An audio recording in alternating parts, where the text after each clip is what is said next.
So here we are with the Algebra 1 notes concerning GCF. This is kind of the 8.3 notes.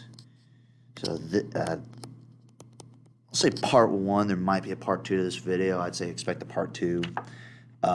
This is kind of our first foray into factoring, which is going to basically kind of be the theme of essentially how essentially of the rest of Chapter 8 here is essentially different factoring, different types of factoring, all that good stuff. So the first type of factoring, which is the most common and the most, and the most used, is what we call GCF. We call it greatest common factor. All right.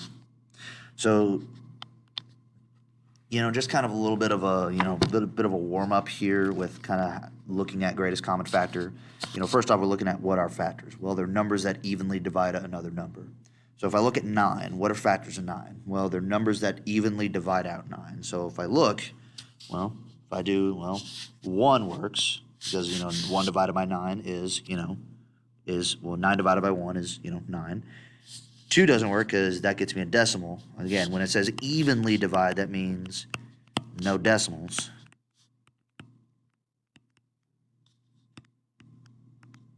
Means no decimals. So it means evenly divided means no decimals.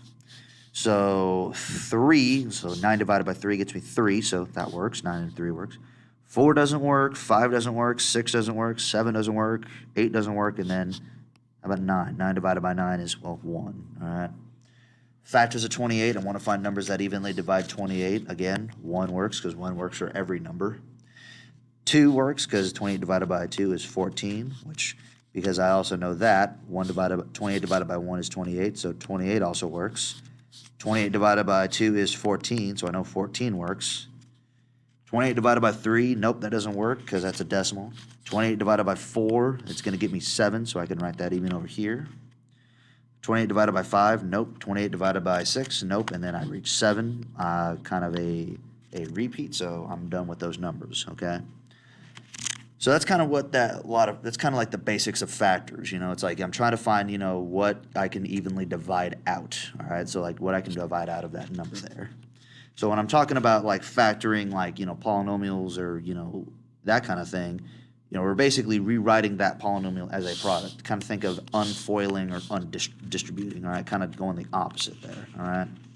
And again, the most common form of factoring, and the one that we're going to see probably the most, is what we call greatest common factor, GCF, all right? So basically, when I'm looking for GCF, when I'm looking for these first two examples, 1 and 2, I'm looking for what's the largest number that divides out 10 and 25, all right? And let's see here. So 5, I know 5, because 10 divided by 5 gets me 2, and then 25 divided by 5 gets me 5, all right? So that's my largest number. 5 divides those here, all right? If I go to 2 here, I want to find the largest number that divides 8, 18, and 28, all right? Now, this is a little bit of a larger sample of numbers here, but so if you're kind of looking at it and you're a little bit like, how would I do this? Well, what you could do is pick the smallest of those numbers here. So I got 8, 18, 28. 8's the smallest one. And what I'm going to do is I'm going to list out all the factors of 8. So 1 and 8, 2 and 4, all right? And that's it, okay? So I list out all the different factors of 8, all right? I list out and all the numbers that divide 8.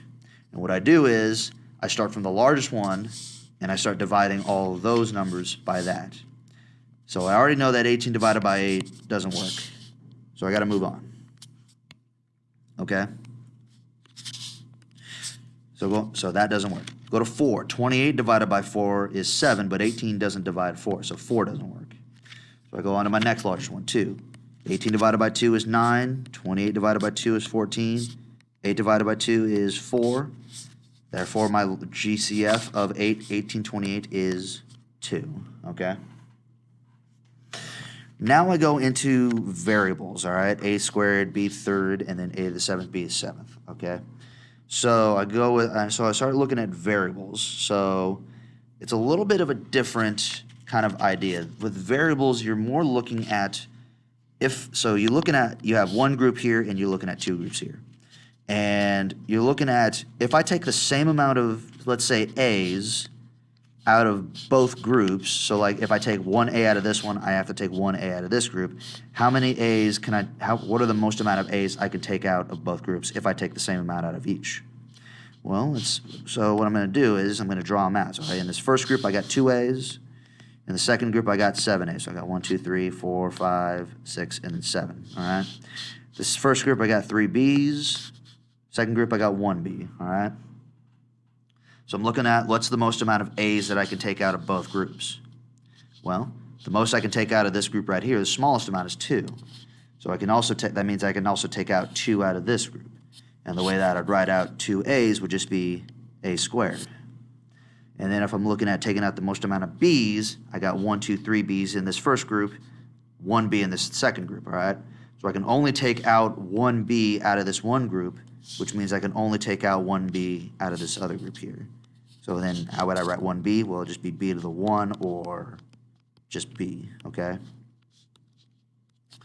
Okay, so there's kind of the basics of it there, of the numbers and the variables. Let's kind of start doing that with some expressions here, okay?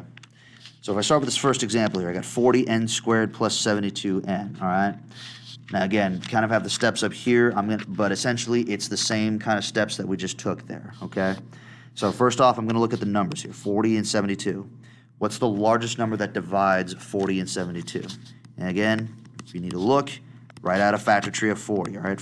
1 and 40, 2 and 20, 3 doesn't work, 4 and 10, 5 and 8. And if we look, we're going to see that 8 is the largest one that works, because 10 doesn't work, 20, 40 don't work. All right, these top don't work. I'm going to divide these by 8, all right? 40 divided by 8, that gets me 5. 72 divided by 8, that gets me 9, okay? I'm going to keep a track of this 8 right here, all right? And then I look at the amount of n's that I can take out, all right? This first group right here, I got 1 n. I got 2 n's. The second group right here, I got 1 n, all right? Largest amount of n's that I can take out of these groups is 1, all right? So I take 1 n out of the 1 n out of here and 1 n out of this one. So if I take 1 n out of this first group, so this one right here, I'm left with 1 n. And so what I'm going to do is I'm going to bring that down. I call these kind of my leftovers. All right? I'm going to LO, leftovers. And then with this one, the second one, if I take 1 n out of this one, 1 n away from this one, well, that just gets rid of the n's for that group. So I don't have to write any n's by this 9 at all, okay? Okay, so I took 1 n out. So I basically divided these all by 1 n, all right? Now the way that I'd write that is I would set up a set of parentheses. My leftovers, that's kind of why I write these down here. This 5n and this 9, I would put this in these parentheses as its own little expression. So 5n, it's a positive 9, so plus 9. And then on the outside here, I take the number that I divided each of these by, 8, and the amount of n's that I took out, the 1n, and I put it right there. And that's my final factored answer right there, okay? All right. So now on to example 5. I got negative 15, negative 35, and negative 70, all right? So what I'm going to do is, looking at these 3 numbers, I want to find the largest number that divides them all. Now, there's a lot of numbers here. Oh, sorry about that. There's a lot of numbers here. So what I'm going to do is I'm going to pick the smallest one, the negative 15, or you can just even use 15, doesn't even matter. And you're going to write out a factor tree, all right, or a factor table, 1 and 15. 15 divided by 2 doesn't work. 3 divided by 15 is 5, so it's going to be 3 and 5. 4 doesn't work, and then 5, so that's basically it right there. So now I find the largest of these numbers that divides out both numbers. 15, well, it doesn't work for 35, so 15 is out. So now I look at 5, and, well, all these numbers can be divided by 5, so I start doing that. So 5 is my GCF. So 5 is the largest number I can divide all these by. Negative 15 divided by 5, that gets me negative 3. I'm going to divide them all by 5. Make sure you're keeping track of negatives as well. Negative 35 divided by 5 is negative 7. Negative 70 divided by 5 is negative 14, okay? All right, now I'm looking for how many R's I can take out and how many S's I can take out, how many variables I can take out. So I'm going to kind of group them here. So I got the first group, second group, and the third group. I'm going to rewrite them over here. So 1, group 2 is 2 S's, and then this group is R and S. Now you might be thinking, oh, okay, I can just, okay, I got 1 R here, I can take 1 R out. Or I got 1 S here, I can take 1 S out.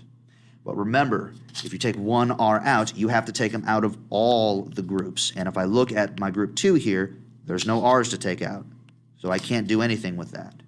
And it's the same with my S's. If I take 1 S out, well, I don't have an S right here to take out. So I can't take out any of my variables, all right? All those variables are going to stay the same. So it's going to stay the same as R squared, it's going to stay the same as S squared, and stay the same as RS, all right? All that stays the same if I can't take any of them out, all right? And the only thing left to do is those are essentially my leftovers. All I write out is the number that I divided them by, which is that 5 there, okay? So again, we write the GCF, the number that's on the outside, the number that we divide by on the outside, and then we have our leftovers inside of here.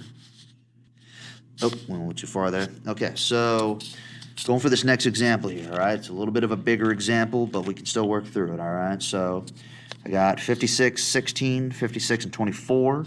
Again, a lot of numbers, but what I can do, look at 16, write a little factor thing of there. 1 and 16, 2 and 8.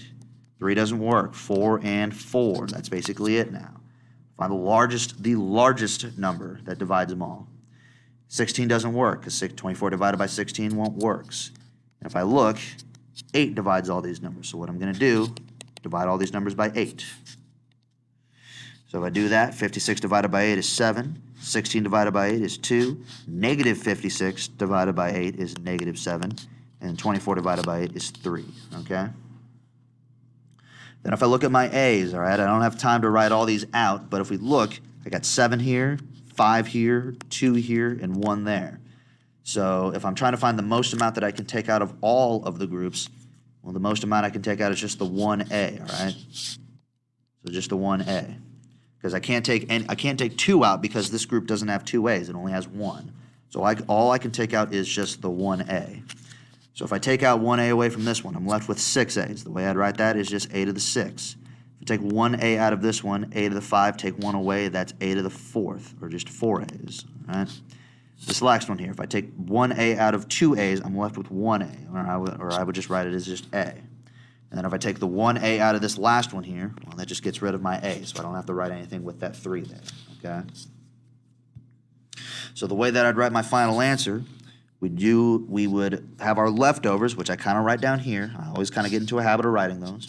Write our leftovers into parentheses. So I have 7A6 plus 2A to the 4th minus 7A, because it's negative 7, and positive 3, so it just becomes plus 3. And then what's the number that I divided all these by? The 56, the 16, the 56, and the 24. I divided it by 8. So I'm going to write the 8 out there. How many A's did I take out of each group? I took 1A out of each of the groups. I'm going to write 1A on the outside there, okay? And that would be my final factored answer right there, okay? Do this one real quick right here, negative 36 and 54, all right? Well, let's see here. If we look at that one there, I believe our GCF is going to be, yes, 18, all right? GCF is going to be 18. If you divide 36 by 18, you're going to get negative 2. Divide negative 54 by 18, you're going to get negative 3, all right? Look at my x's. How many x's can I take out? I got 5 x's here, 3 x's there. So the most amount of x's that I can take out are 3 x's. If I take 3 x's away from this x5, I'm left with 2 x's. 5 minus 3 is 2, so I'm just left with the x2. If I take 3 x's away from this x3, well, I'm left with nothing. I don't have to write any x's out there, all right?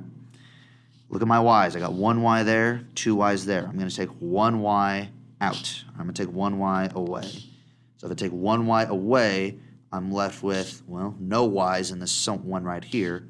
And if I left with 1 y out of this one, I'm left with, well, 2 minus 1 is just, well, 1. So again, the way I write my final answer, the number that I divided by, the 18, I took 3 x's out, so it's going to be x to the 3rd. I took 1 x out, so it's going to be y. And then in the parentheses, I write my leftovers here. All right. That's it for this video. Look for the next one. Thank you.